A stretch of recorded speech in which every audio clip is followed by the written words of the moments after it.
Maman, c'est Sabine. C'est Sabine. J'espère que tu vas bien. Que vous avez bien dormi là-bas. Moi, j'ai pas eu un bon sommeil cette nuit. Mon sommeil était perturbé. J'ignorais pourquoi, en fait. Après être partie des stages et tout, je me suis séparée avec Ismaël. En rentrant, j'ai croisé des amis. Je dis la vérité. J'ai croisé des amis au 12 qui m'ont invité.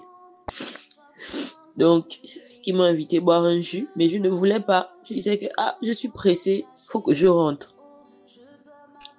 Je me suis mise à insister et tout, mais j'ai compris qu'en réalité, elle n'était pas d'accord. Donc, je me suis dit, bon, pourquoi ne pas m'asseoir? Et puis, on était en train de discuter, on parlait un peu de la vie et tout ça, là. Et après, on s'est séparés. Et je suis rentrée. Quand je suis arrivée, j'ai trouvé que la maison était étrange. Je n'arrivais pas à dormir. J'ai même fait le ménage toute la nuit. Toute la nuit, j'ai dormi à 2 heures. Maman, je dors. Quand je dors, le Seigneur il me fait voir quelque chose. Il me donne une vision. Déjà, il m'avait donné une autre vision, mais j'ai négligé. Maman, je vais parler. J'ai négligé la première vision. Je suis venue, j'ai dormi. Et pendant que j'étais en train de dormir, le Seigneur me montrait où j'étais avec des amis encore. Donc, dans le songe de cette nuit-là, d'aujourd'hui. J'étais avec des amis et nous étions en train de parler et tout. Et j'étais un peu un peu comme dans la distraction, en fait. Et on était en train de raconter et tout. Et tout à coup, on a vécu l'enlèvement. Oh Seigneur, les gens disparaissaient devant nous. C'était tellement rapide, je ne comprenais rien en fait. Ça faisait comme des flashs, c'était comme s'il y avait je sais pas. Et moi j'ai été comme saisie, mais après c'est comme si, je sais pas, c'est comme si en fait j'ai été comme saisie en fait, saisie, et quand j'étais saisie, je me suis dit que j'allais partir et puis tout d'un coup c'est comme si on m'a laissé en fait. J'ai senti c'est comme si en fait là moi je devais partir, mais c'est comme si je pesais, je sentais que je pesais, je n'arrivais pas à partir. J'ai commencé à pleurer, j'ai commencé à crier, à prier, vraiment, j'étais agitée parce que je me suis rendu compte que c'était vraiment l'enlèvement. Et les filles qui étaient à côté de moi ne comprenaient pas ce qui se passait. Il y a certains qui disaient, oh Seigneur, l'enlèvement. Les gens étaient maintenant en train de se rendre compte que on était en train de vivre l'enlèvement. Il y avait des chrétiens aussi à côté de moi aussi. Il y avait d'autres qui étaient chrétiens. Mais qui ne sont pas partis. Maman, on était nombreux. Plein de chrétiens sont restés. Mon Dieu. Plein de chrétiens, y compris moi. On appelait les gens. Et à chaque fois que j'appelais les gens, les téléphones, la personne ne répondait pas. Les personnes ne répondaient pas. J'appelais plusieurs personnes que je connaissais. Ils ne répondaient pas au téléphone. Je ne comprenais rien. Je me disais que, mais attends, je suis pas en train de rêver. C'est l'enlèvement. Mon Dieu, je peux pas rater l'enlèvement. C'est pas possible. Et là, le Seigneur me faisait comprendre que j'étais dans la distraction. Je n'étais pas concentrée. Il m'avait révélé ça il y a pas longtemps. J'ai même oublié de te le dire.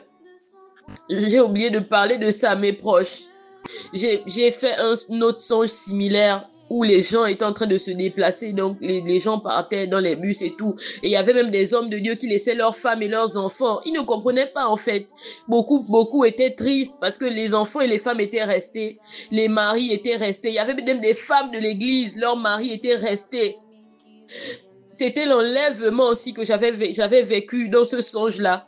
Et moi, j'étais en train de vouloir partir, mais comme j'étais en colère en fait, je disais, mais j'étais en colère, donc je comprenais pas ce qui se passait. Dans le premier songe, je suis également resté. Donc, les bus étaient en train de démarrer et ces bus-là se sont dissipés. Les gens ont disparu avec les bus. On n'a rien compris. Et j'ai fait ce songe-là, mais j'ai négligé. Et aujourd'hui, hier encore, j'ai vécu ça, mais c'était vraiment horrible en fait. C'était pas comme dans le premier songe. Là, je l'ai vécu vraiment personnellement. En fait, j'ai ressenti cette douleur-là d'être resté. J'ai ressenti ça. Je me suis dit, mais Seigneur, on est en train de vivre l'enlèvement. C'était vraiment horrible. C'était horrible, maman. Je suis restée. La première chose que je ressentais, c'était l'absence de la présence de Dieu. Oh mon Dieu, c'était vraiment horrible de ressentir cette chose-là. On sentait que le Seigneur n'était plus sur la terre. Il y avait complètement les ténèbres. La première chose que j'ai ressentie, c'était que je n'avais plus Jésus avec moi. Je comprenais rien en fait. Je ressentais ça. C'était tellement douloureux en fait. Je savais pas où aller. Personne ne savait où aller. Les gens ont commencé à s'agiter dans tous les sens. Les gens tournaient, les gens couraient dans tous les sens, Seigneur.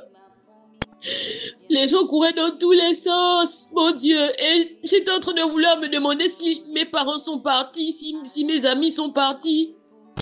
J'ai commencé à appeler tout le monde. Bon, certains répondaient, d'autres ne répondaient pas. J'étais vraiment désespérée, désemparée. Je me disais non, je dois être en train de rêver. Je suis pas restée. C'est pas possible, Seigneur. Et je ressentais toujours une voix qui me disait, tu étais dans la distraction. Tu étais dans la distraction. Pourquoi? Pourquoi tu étais dans la distraction? Cette voix-là était en train de me réprimander. Oh mon Dieu. Oh, je suis vraiment choquée. Je suis vraiment choquée. À cause de la distraction, je suis restée, maman. Je sais pas comment commencer à parler de ça. Je sais pas trop. Mais ça fait 2 fois, je suis vraiment perturbée. Je suis vraiment traumatisée. Ça fait 2 fois que je fais ces songes-là. Et aujourd'hui, le songe était tellement réel que quand je me suis réveillée, je me suis dit, en fait, j'ai eu une troisième chance de partager ce message avec tout le monde.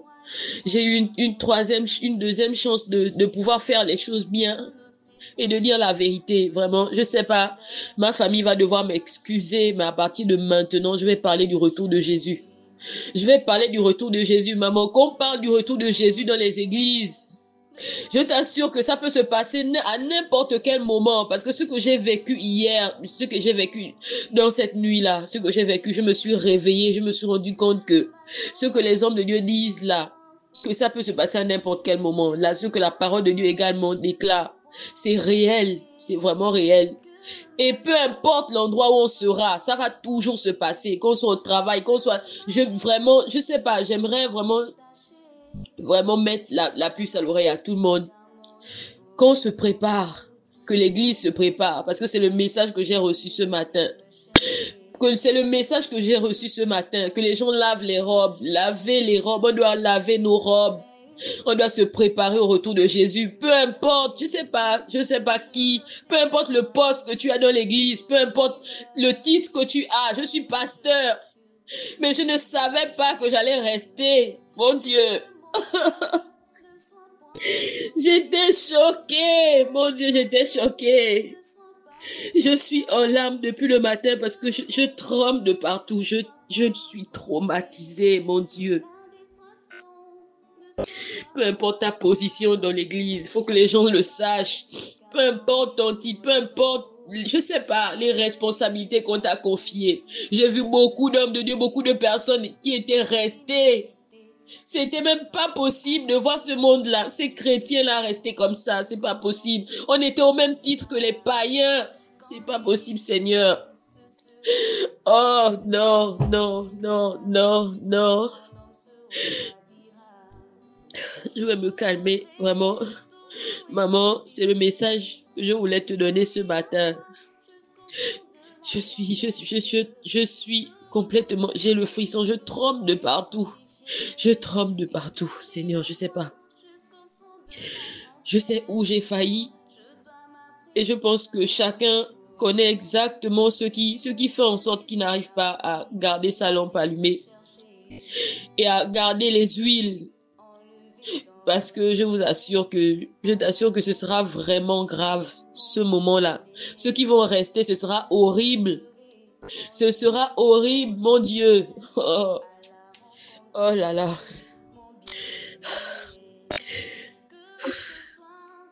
Bonne soirée, bonne journée encore à toi. Que le Seigneur soit avec toi et vraiment qu'il vous fortifie, qu'il vous permette de rester concentré. De rester concentré parce que c'est la seule chose que je peux dire à tout le monde. De rester focus, de rester concentré parce que peu importe ce qu'on se met à faire, mais on doit toujours rester concentré. Peu importe qu'on soit au travail, on doit rester dans l'esprit. Rester dans l'esprit. Ne pas se laisser distraire. Et les gens ont raté l'enlèvement à cause des petites choses, la colère, les choses même qu'on pense être futiles. Les petites choses qu'on néglige, les défauts qu'on traîne tous les jours. C'est à cause de ces défauts-là qu'on va rester.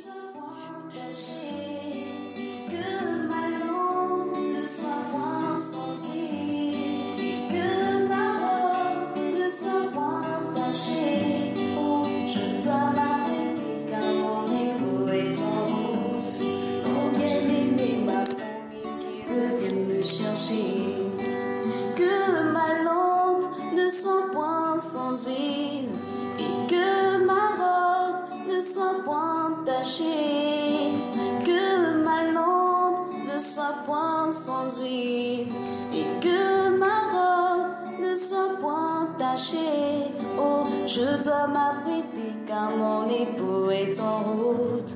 Mon bien-aimé m'a promis qu'il revient me chercher. Je ne sais point le jour ni l'heure, mais une chose est sûre, il revient me chercher. Je ne sais point le jour ni l'heure, mais une chose est sûre, il revient me chercher.